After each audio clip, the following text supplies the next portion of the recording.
Let's send it now live to the Goog, where the legendary Jack Nolan is hanging out with Brian Kelly. Guys, how about this class? Guys, thank you. Art here at the Goog with Irish head coach Brian Kelly. And they always say this is like Christmas Day for coaches. There's one difference. When you're a kid, you submit a list and they magically appear. You have to submit a list and then go track everything down. So tell me how this process has gone in your eyes right from the beginning to today. Well, pretty good. Noontime, 23 of our commitments are in, and waiting for one more. I think we know what's going to happen there. It's just on a matter of the West Coast timing. But a great day. It's pretty much standard for what we expected to happen, and we got a few more things that are out there that we're working on after the signing day. We did some work after the signing day last year that improved our football team. So this is probably 95% of the work, but there'll be a couple of tweaks to the roster after the signing day that we're going to, I think, look into. We think we've got a couple of other options that are going to strengthen our roster as well. But today is pretty much gone the way we've scripted it. Now, acknowledging that the majority of the guys who faxed in their letters today were already committed before the Motor City Bowl, but what impact did that victory over LSU have both on this class and classes to come? Well, this is still about accumulating the depth within the program. Certainly with a number of starters back, we hope not to be in the position that we were this past year where we played 13 freshmen. So, again, a lot of these guys are ready to compete and will have a chance to compete, but this is about building depth in our football program and in areas that we needed it. So I think you look at linebacker, offensive line, defensive line, we've created great depth now. Competition at the wide receiver position, quarterback position. We're getting really deep there and talented. And now we feel like we're in a great position to really have great competition. What have the last 5 weeks been like for you? A lot of cities, a lot of cities.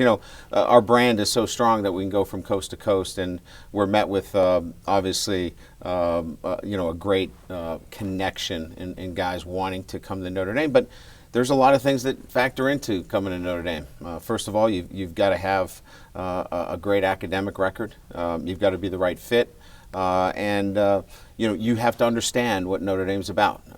And so there's that vetting process. But for me, it's getting in the homes. It's meeting the parents. It's spending time and really talking about what it's like to be here. And I think it's been fun for me because you get to meet so many great families and get to be with so many great kids. And I know you're sincere about that because we have some evidence of that. Today is the first day that you can talk about these kids or acknowledge that they're coming to Notre Dame. You've been busy on Twitter today, and I know we're about to show some of the photos that you were able to post from your travels throughout the last 5 weeks and the fall. I mean, as we take a look at some of these here in a second, talk about just the emotions of those visits and what it means to some of these families that the head coach of Notre Dame is in their living room. Well, certainly it's not about me. It's about the position, and it's about Notre Dame and the tradition and the prestige of Notre Dame. So I'm just the caretaker of an incredible position, and so being there, obviously, in their home or in the school, carries with it a lot of weight. So it's fun from that standpoint, but it's the personal relationships that I get with the families. Different stories along the way are just fun. Down in Louisiana and with Harry Heastanton, I don't think anybody's eaten more catfish than Harry Heastanton in one night. Or if you're in New Jersey and you're sitting in traffic for 2.5 hours, but when you get to the Wimbush house and you're met with 50 people in the living room that are all Subway alums, and none of them ever went to Notre Dame, but they've been following Notre Dame since they were just kids.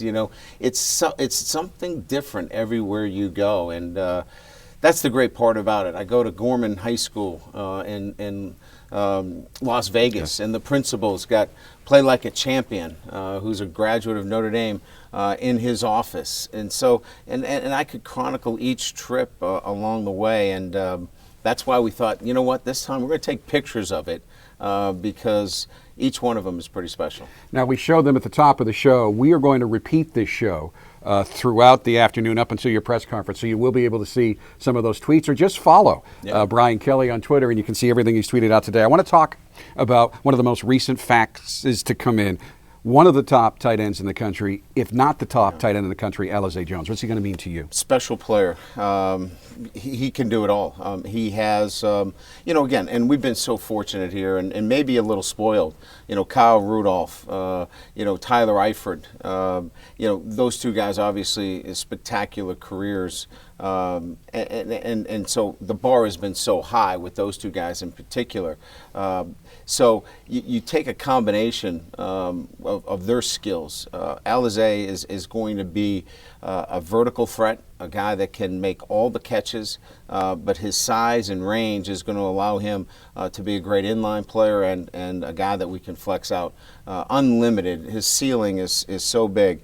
You can see the range that he has, the catching ability. He's going to be tough and physical. We're going to develop him within our program to one of the elite tight ends in the country. We think that, when you look at it from our standpoint, this is the best tight end in the country. Analysts can have their own opinions about him, but this is the best tight end in the country. He makes all the plays, and he's going to develop into the best tight end in the country. And in my limited research, Coach, a lot of the analysts are calling him the best tight end in the country as well. You added a very important young man to the running back position just a few moments ago in Dexter Williams. Yeah, look, the one thing that stands out about Dexter Williams is here's a young man that, from the Orlando area that very easily could have stayed in Florida, could have stayed in the warm weather climate, but took the leap to go up north, to go to the Midwest, to play college football. And we're so proud of him. We're so proud of his family, his mom and dad, and encourage him to step outside that comfort zone. And we just think that he's going to benefit greatly from being here, and we're going to benefit as a football program. We love his ability. It's going to be pretty clear that he's an electric player. He's got that second level speed that everybody's looking for, and he's got very good size. He's over 200 pounds right now. He's going to be a big back. But what we love about him is his want and desire to come to Notre Dame and grow as a person, and that's what's going to be fun over the next 4 years. You've talked about adding to the depth, and you've really added to the depth with a very strong core of linebackers. Yeah, I think we sit right now in a position of strength at that position. As you know, a mid-year enrollee, Tavon Coney, really just an outstanding athlete. And when you look at Trayvon, he's somebody right now we see in the weight room that is physically able to play with our guys right now. And adding him to our roster is something that we're really, really excited about. Josh Barajas from Andrean right here in Indy is another Indiana guy that we keep home, and we're so excited about him. And he's won state championships. He knows how to play the game at its highest level. And Asmar Bilal is another Ben Davis High School state champ, another guy from Indiana. There's two guys from this state. We're really happy that we're able to recruit the state of Indiana and find the really good players that are in this state and keep them at home as well. As we wrap this up, you know the guy everybody wants to hear about. It's a team game, but the quarterback is so important, and you have signed a really good quarterback. Yeah, Brandon Wimbush is a special young man. And, look, everybody's got the beauty is in the eye of the beholder, right, when it comes to the quarterback. And what we love about him is, obviously he's got great arm strength. He's got escapability. He's got calm and that cool, collected kind of presence about him. He's never rattled. You can see right here, throws the ball on time. A great rocker delivery, which we have, and you can see right here, physical, that he can run the football. He's going to be a guy that's going to be a dual threat. We really like his ability to keep his eyes downfield, but if he needs to run the football, he's a big kid, and as you can see here, led his team to a state championship as well. He has all those things, but he also a great student, great leader. Can't say enough great things about him. We've been through all your signing days together now. This one seems today a little less stressful for you. Why is that? Do you just have this down to a science now? No, it's hard work. Our staff did a terrific job. Dave Poloquin, Megan Witt, a great job in terms of putting together the recruiting efforts. Tony Alford did a great job as our recruiting coordinator. But those are the three people that off the scene, other than our 9 assistant coaches that really work their butt off to be out there. It's a lot of hard work. But I think more than anything else is that we knew where we were. Going into the season, we had probably of the 23, we probably had 18, 19 of these 23, 24 guys nailed down. And it was a matter of finding 1 or 2. And as I said, we'll probably have a little bit of tweaking the roster after the signing day. We'll use some changes and some things that we've done last year that helped our roster. We'll probably implement that as well, and I think that's even going to strengthen our football team. As always, a very in-depth, complete interview with the head coach of the Fighting Irish. If you just joined us, we're going to replay this show from 1 to 2, then 2 to 3. Then Reggie Brooks and I will come back until Coach takes the podium right down there below us for an in-depth look at every single member of this class. I know it's a busy day for you. Thanks for taking the time, and congratulations on a great class. My pleasure. Thank you. Appreciate it, Jack. All right, back to you guys in the studio.